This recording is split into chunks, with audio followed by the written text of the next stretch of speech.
This is why I turn my landing pad stuff down, because the wire comes out. So this is one of the landing pads where I actually do have the EL wire on the top. That's fine. I like it on top. And again, I kept on thinking about how to keep the wire in there, the EL wire in there. And one of the ideas was just put a dab of hot glue every so often in these 1x1 towel clips. Excuse me, I just vacuumed the floor outside or upstairs, and my throat got a little dusty. So nothing else beyond that.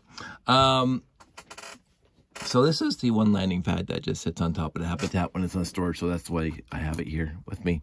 And I was talking about how the base plate itself is just floating in there because there's nothing holding it there besides the fact that it's pinched between the top layer and the bottom layer. On this one, it's pretty easy to see.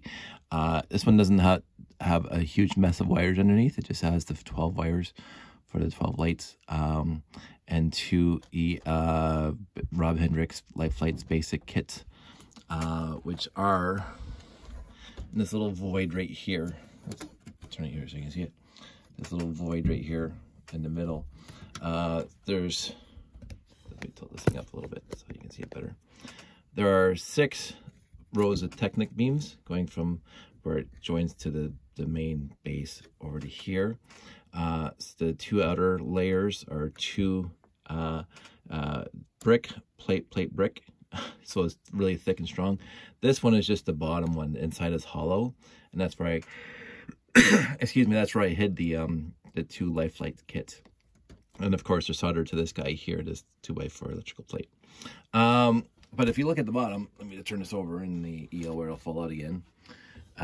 This bottom you can see, and this is how I hid the base plate on these guys from the bottom. Because again, I want it to look good no matter which angle you're looking at it from. I mean, there are better angles than others, but so I use the 8x8 plates with grid diamond whatever plate on them to hide most of the base plate.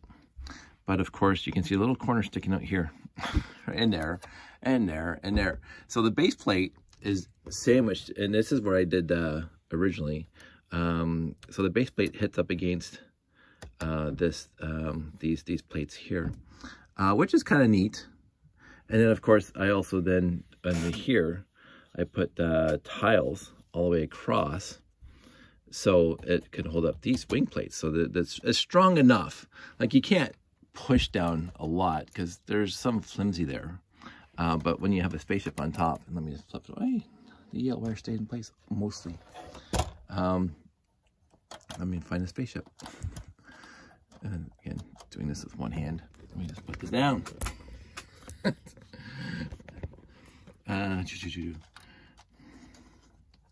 There we go. So spaceship, boom, right? And that's all it has to. That's all it has to do. It has to hold up the spaceship. And if it's holding it from here, it can do that just fine, right? So this is me doing it, but but you're not putting anything on the edge because the edges they do go down a little bit. Now I do have. Let me take the spaceship off before I break that. I do have down here going all the way up. Tilt. I need a cameraman. Going all the way up to the edge, so that and again on the 90 degrees is fully supported, but all the way in between the 90 degrees, there's nothing really stopping this thing from bending down. But it's strong enough with the hinge plates inside. You can't see them very well, but they're in here underneath these guys. These guys are not just for show. These 2x3 inverted pieces, these guys actually hide the hinge plates. Now, this is one of my first, and I realized after a while that I could, instead of just putting them this way, I just put them this way. So, what are you gonna do? I wasn't gonna go back and change all of them. It depends on which way you want to do it. It doesn't matter. The hinge plates work either way, either directly across right here or there. The issue, if you go here, you actually have to fill in this void in between. It's fine. And so you can also see on the corners, you have to leave that void, just like I with the 1x2 plates and the other one that I showed you. So this corner has to come, this corner of the base plate has to come right basically to the edge of the 4x9 wing plate where it actually starts to V out. So that makes it pretty close. It works well. The geometry works well. It took me a while to figure that out. After I did, huge brick link orders for all the 1x4 hinge plates, all the inverted 2x3 slopes that I needed. The 2x2 slopes, I actually had most of them. I have the hiccups all of a sudden. I'm sure if I revisited this right now, I would build this thing better, but it works. And I mean, this is one of the first things, on the new layout there that I finalized. The diamond shape in the middle I mean, if you look at the history of this thing, that was the toughest part of this entire thing to make that look. But as soon as it was together, it was brilliant. Now, the original diamond shape had the base plates built in, the landing plates built into the actual building. So when you left the door, now let's see, it's starting to fall off. The door was about here, so the downslopes came to about here, and that was just for the strength of putting the landing pad built into the building. But I didn't like that. I liked the whole idea of the Cloud City and Empire Strikes Back, where they have the landing pads fully separated from the space station by a gantry or a walkway, a causeway, as they say. And that's what I wanted. That's what I was going for. The problem is, the further out you go, the more the Technic beams don't do their job. so you had to do a lot of work, put a lot of effort into trying to. This thing is, there we go. Boop. And this is what you constantly have to do. You have to constantly push the wing plates down because they pop up after all this movement. That's fine. In the end, when you're looking from a distance, the only one that's locked down are, again, the ones that are in the 90s. As it goes across, they float more out. I'm not going to worry about that too much. It hasn't been too much of an issue. I could have, like some of my friends did, just got a piece of rebar or some sort of metal bar that goes across the space station, that the landing plates would be perfectly straight across, horizontal. You will see some videos of these things where the landing pads are slightly droopy. I don't mind that. And again, I don't know if it's in this one, I actually ran supports from about here up to here, kind of like a cantilever thing. I think that's what they call it. But it took away it distracted from the overall look of it. So I took them out and I rebuilt the Technic beams that hold this whole thing together and made them stronger. So a little drooping, I don't care about. If I don't drop 2 Galaxy Explorers on a base plate, it's fine. The other thing is that the whole building, all the different modules, they're not studded in together when they put the building together. It's just gravity. They're all sitting on top of tiles. Each layer has a row of tiles on top. And then the gravity holds the whole thing together. Because it's so heavy that the base plates themselves, the landing pads themselves, are affected by that at all, which I think is fantastic. But if you did hit it, the top would fall off. It is one of those things. I couldn't come up with a nice way of storing and putting this thing together and taking it apart with having some sort of locking mechanism between the various levels. So I do really just use gravity to hold the whole thing together. I might do a video about that on some time.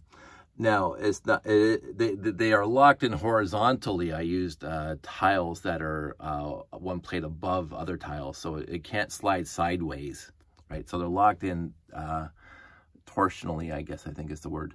But vertically, you can pick that up. Like right here, from this is a seam here. So this one here is the layer. Usually where there's a gray line, there's a layer. Those are all tiles and not plates. So this gantry here, oh, for crying out loud. Oh, I hate losing my words.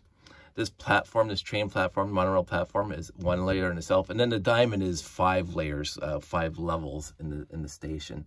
But it's all one piece, except for the landing pads that come off, and that's a layer, and that's a layer, and that's a layer. So there's like 4 or 5 layers to build the entire thing. And of course, the bottom part is in 3 pieces, right? You got the back piece, the middle piece, and you got the front piece. Actually, sorry, 4 pieces. The main level, the bottom levels are 4 separate pieces. I don't mind that. I think it's actually better that way. I separated down. I was going to have 8 original. I said I narrowed it down to 4. At one point, it was 1 big piece, and that I didn't have a box big enough to put that in, so I separated out. The front part comes off, and then you got the other 2 parts in the back and the part in the side. So they're basically the 3 big parts are on 2 base plates. So there's 32 by 64. Each one of those is 32 by 64, and then the front piece is just 32 by 32 base plate. But I mean, it works. It works for storage. It works for transport, and it looks good enough that people are enthralled with it, and that's all I'm going for. I wasn't going for the mighty detailed of some of my very, very favorite builders out there with the greebling and the very, very, very beautiful details. This thing doesn't have a lot of beautiful detailed work. It really doesn't. It is brick on top of brick, and a lot of basic brick on top of a lot of basic brick. What's going for it is the tons of trans yellow in it. Yes, because I wanted to do that. And what also goes for this thing is the fact that it is big. It is 5.5 feet tall when it's done. And in order to maintain the 5.5 feet tall and the ability to set it up and take it down, I had to keep it simple. And therefore a lot of detail got left out. And I'm not good at greebling anyway. I'm really not. It's kind of sad because like I really, really, really like my friend Chris. He does beautiful, beautiful work. Simon, I keep on talking about Simon now. Wonderful. I love his stuff. I don't know. It evolved into this building. I'm happy where this building is now. I don't plan on making too many changes to the building. But the thing is that the building can stay consistent, but I can add the details now. But my extent of greebling, honestly, is that every so often, and you can sort of see it there, I don't know if you can see it in the video, there on this layer here, I didn't just use 1x2 bricks, I used 1x2 bricks with lines on them. The vertical on one side and horizontal, I forgot what they call those bricks. Not printed, the one that actually has the molded lines into them. I use those, and to me that's quote-unquote greebling enough. The other thing I did, and I don't think it's in this one, I think it's in later iterations, I used a 1x4 brick with horizontal studs on it, and I used grill plates, grill tiles, and that's greebling. It really is. It's good enough for me. I plan on setting up that building because, again, I have to light up the landing pads, and I have an idea for that. And my idea, thankfully, does not include modifying the actual landing pad because I don't want to modify 4 landing pads. I really don't. But I also want it lit up. And so I'm going to have that there, and I'm going to have lights shining down on it. That's the idea. And we'll see how it goes because I think it may work. Depends on how it goes. I might start that tonight. Depends on how far I get with Christmas and everything else, and if I have any spare time. But that's what I want to do. And so I'm packing up the habitat now. You can see the habitat is almost in the box there, and I'm actually going to leave that out because, again, if I get the diamond over there to start working on it, I don't have to get any other landing pads. I just have to get one, and I already have one out. So I don't have to dig out the 3 other landing pads. So I'm just going to put the habitat, just slid it right back in there, close the door, lock it up. Good night, habitat. My favorite box. And all 4 are the same. So I'm going to take another video. I'm going to make another video. I'm going to go grab the diamond out of the other box and a few more pieces. I'm not going to worry about the bottom because the bottom will have nothing to do with lighting it. So I just need the diamond, the observation deck, and one landing pad, and I should be good to go. And I will set that up on this desk, and I'll see what I'm going to do with it. So in the end, I hope everybody's doing well. In the end, I hope everybody had a Merry Christmas. And in the end, I appreciate you all.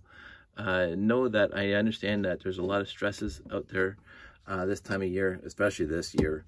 But think about the small things that make you happy. And I know that I had a really good year, considering everything else that's been going on in the world. I had a really good year with friends and family, and even doing these videos. I have put, as you can almost tell, I have put the idea of my set reviews on hold, because I want to get back into building for a little bit. I want to get back into wiring for a little bit, because it's been a bit, and I really enjoy that. I mean, I enjoy the set reviews too, but I'm going to keep on going on as I'm going on right now. And I will talk to all of you at some future point. And I want you guys all to stay safe and take care. And Merry Christmas.